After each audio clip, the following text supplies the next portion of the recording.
सफलता की मैं उम्मीद नहीं करूंगा। इसलिए मैं आज बिना राजनीतिक बात किए हुए एक घटना की चर्चा करते हुए यहां पर आता हूं। यह घटना इस सदन के लिए एक सूचना भी है, एक चुनौती भी है और एक प्रेरणा का भी काम करेगा। किस प्रकार से हमारी छवि को स्वास्थ्य के क्षेत्र में खराब करने की कोशिश हुई। कोविड के दौरान यशस्वी प्रधानमंत्री नरेंद्र मोदी जी का नेतृत्व पूरी दुनिया ने देखा। भारत के तमाम चिकित्सकों ने, चिकित्सा क्षेत्र से जुड़े हुए लोगों ने अपनी जान की बाजी लगाकर हिंदुस्तानियों की रक्षा की। उस दौरान, क्योंकि मैं उसकी चर्चा नहीं करना चाहता था, आज उस पत्रिका का नाम लिया गया, मैं उस पत्रिका का नाम भी लेना नहीं चाहता। यद्यपि वह पत्रिका एक 175 ईयर्स पुरानी है और मेडिकल क्षेत्र की एक अच्छी पत्रिका मानी जाती थी। मैंने थी शब्द का उपयोग इसलिए किया कि हमें गौर से उसके चरित्र में हुए परिवर्तन को देखना चाहिए।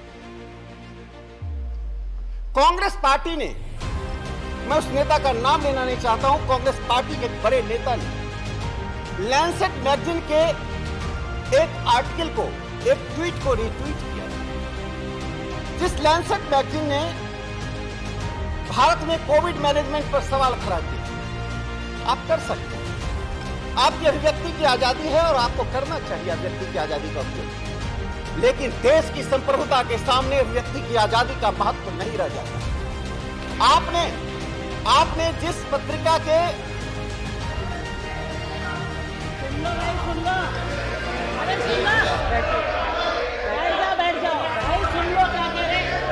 Please continue.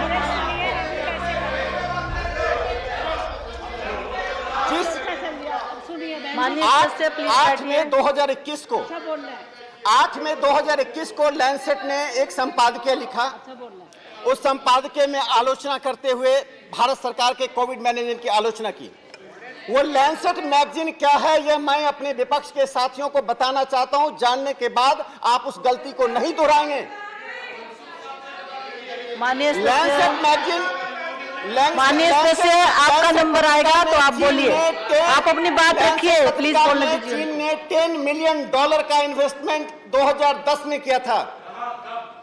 2010 में लैंसेट मैगजीन में चाइना ने, वही कम्युनिस्ट चाइना ने $10 मिलियन का इन्वेस्टमेंट किया था।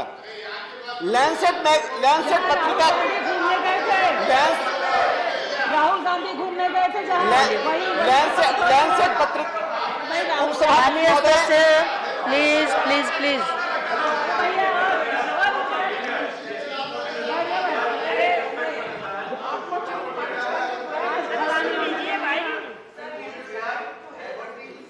I am not diverting. Kindly don't. Nobody has right to dictate me what I have to speak. Nobody has right to speak. माननीय सदस्य प्लीज बैठिए, उनको बोलने दीजिए। Kindly allow me. प्लीज बैठ। उपसभापति महोदय, कृपया मुझे प्रोटेक्ट कीजिए। आप बोल लो। उस लैंसेट मैगजीन की जो साउथ एशिया की संपादिका है, हेलेना वांग, वो चीन की नागरिक हैं। संपादकीय चीन की नागरिक कोविड मैनेजमेंट पर भारत पर लिखता है और भारत की एक प्रमुख विपक्षी पार्टी उसको रिट्वीट करता है। यह विपक्षी पार्टी का दिवालिया करने का है। मैं अब उससे आगे जो बात मैं कहना चाहता हूं, अभी अपने प्राइवेट मेंबर बिल को रखते हुए मनोज झा जी ने एक बहुत महत्वपूर्ण बात कही, लेकिन उस महत्वपूर्ण बात में राजनीति आ गई। उन्होंने कहा कि इंश्योरेंस एक बड़ा क्षेत्र है और इंश्योरेंस की चर्चा की। मैं वहीं से शुरू करना चाहता हूं। इस देश में 20 से 25% लोगों को इंश्योरेंस मिलता रहा है और 30 से 40% लोग वो हैं जो इंश्योरेंस कराने की स्थिति में नहीं रहते थे। उनको एक मेडिकल टर्मिनोलॉजी में और टेक्निकल टर्मिनोलॉजी में मिसिंग मिडिल कहते थे। बीच के वे लोग जो इंश्योरेंस तक नहीं पहुंच पाते थे। भारत को आजाद हुए 2014 में कितने साल हुए उसे गिनाने की जरूरत नहीं है। वो मिसिंग मिडल के आंकड़े हमने नहीं बनाए। प्रधानमंत्री नरेंद्र मोदी जी ने 2014 में आते ही क्या किया? इंश्योरेंस के क्षेत्र में जो क्रांतिकारी कार्य हुआ है, 4 व्यक्तियों का परिवार साल में 12,000 रुपए पर डे 8 रुपया देकर 50,000 से लेकर 10 लाख का कवर जिस व्यक्ति को दिया गया है, जो ऊंचे वर्ग के लोग हैं शायद उसको इसका मतलब उन्हें मालूम नहीं होगा। जो गांव में रहे हैं, जिनके पड़ोस में गरीब रहा है, जो स्वयं गरीबी की यात्रा से यहां तक पहुंचे हैं, उन्हें उस इंश्योरेंस का मतलब मालूम है। उसे प्रधानमंत्री नरेंद्र मोदी जी की उस प्राथमिकता का मतलब मालूम है। इसलिए जनता जब प्रधानमंत्री जाते हैं तो उनको दिल से हर जगह आशीर्वाद देती है। बिल के ऊपर बोलने भाई, समझ लो, समझ में नहीं आएगा तो हिंदी में बोल रहे हैं। समझना चाहिए, समझ बिल के ऊपर बोल रहे हैं।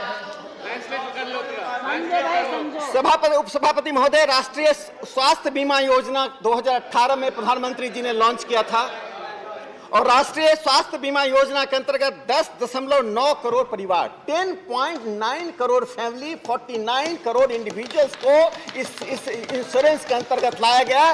उन लोगों को कष्ट हो रहा है जो 1971 में गरीबी से हटाओ का नारा दिए थे, गरीबी बनाकर गरीबी हटाओ का नारा देते रहना चाहते थे। हम उन गरीबों तक इंश्योरेंस तक पहुंचे हैं जो शहरों तक था, अमीरों तक था। हम गरीब के कुटिया तक पहुंचे हैं। केरल से कन्याकुमारी तक इंश्योरेंस दी जा रही है, कश्मीर से कन्याकुमारी तक लोगों को इंश्योरेंस मिल रहा है। और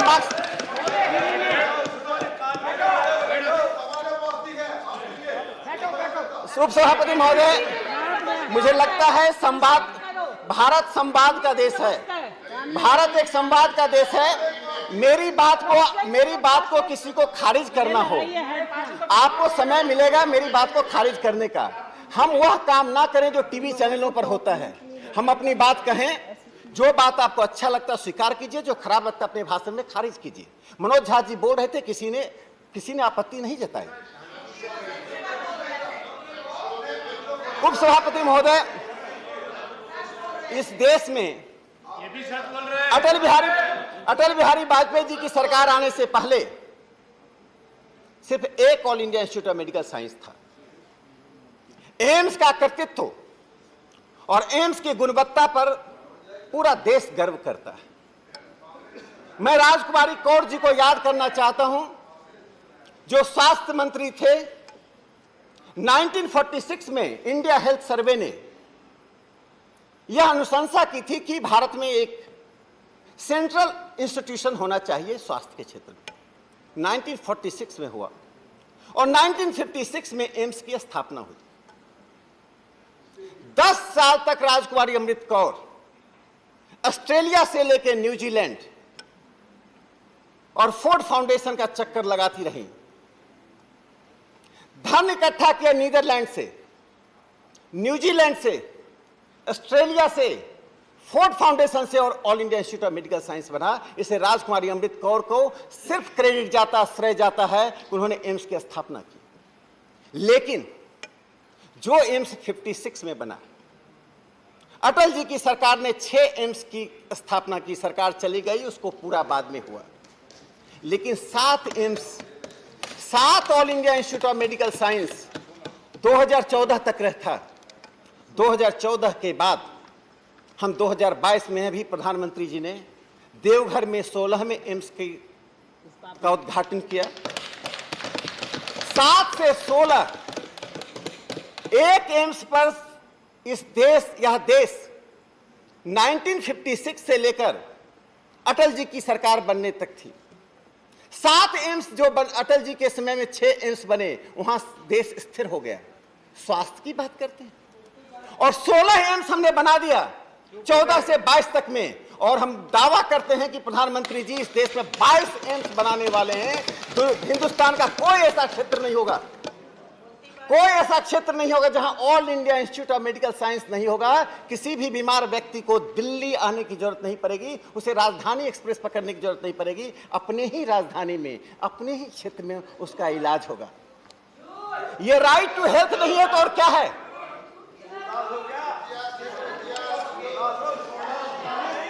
उपसभापति महोदय, किसी देश में अरे भाई नजर कमजोर जिस हो गई। बात की चर्चा होनी चाहिए इस सदन में, WHO का एक पैमाना है कि 1000 लोगों पर कम से कम एक चिकित्सक होना चाहिए। लेकिन यदि मेडिकल अंडर ग्रेजुएट या पोस्ट ग्रेजुएट पैदा ही नहीं होंगे तो डॉक्टर आएंगे कहां से? भारत के प्रधानमंत्री नरेंद्र मोदी जी ने जो स्वास्थ्य को प्राथमिकता दी, उन्होंने उन सभी बारीकियों से उन बातों को देखा कि आखिर कमी कहां है। हम बार बार स्वास्थ्य करते हैं, यदि स्वास्थ्य के क्षेत्र में हम 10 लाख करोड़ भी खर्च कर दें तो डॉक्टर रात को पैदा कैसे ले लें? इस देश में कितने चिकित्सक रजिस्टर्ड हैं जो अंडर ग्रेजुएट हैं? 51,000 छात्र 2014 से पहले थे, अंडर ग्रेजुएट एडमिशन होता था 51,000 MBBS में। उसकी संख्या 2017 में 67,000 हो गई और 2022 में 90,000 हो गई। हम WHO के उस आंकड़े को पार कर गए जिसमें कहा था एक डॉक्टर 1000 पर होना चाहिए, 1000 पॉपुलेशन पर होना चाहिए। 1.33 डॉक्टर्स 1000 पॉपुलेशन पर हैं और मैं दावे के साथ कहता हूं हमारी सरकार 2025 आते आते हिंदुस्तान में उस आंकड़े पर पहुंचेगी 3 डॉक्टर 1000 लोगों पर होगा। जो अमेरिका का आंकड़ा उसे हम पार करेंगे, हम ऑस्ट्रेलिया के आंकड़े के बराबर होंगे, पूरी दुनिया उसको देखेगी। बुनियादी सुधार की जरूरत होती है समाज में परिवर्तन की। समाज में परिवर्तन के लिए नारों की जरूरत नहीं होती है। नारों को तो हमने, जिस समाजवाद की बात आप कर रहे थे स्वास्थ्य क्षेत्र में, हमने 1948 से उस समाजवाद को देखा।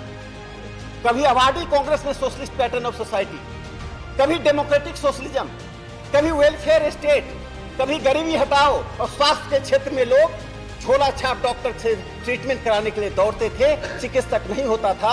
हमने उसकी संख्या 1.33 डॉक्टर्स पर 1000 कर दिया। आने वाले समय में वो संख्या हम कहां पहुंचाएंगे इसकी आप कल्पना कीजिए।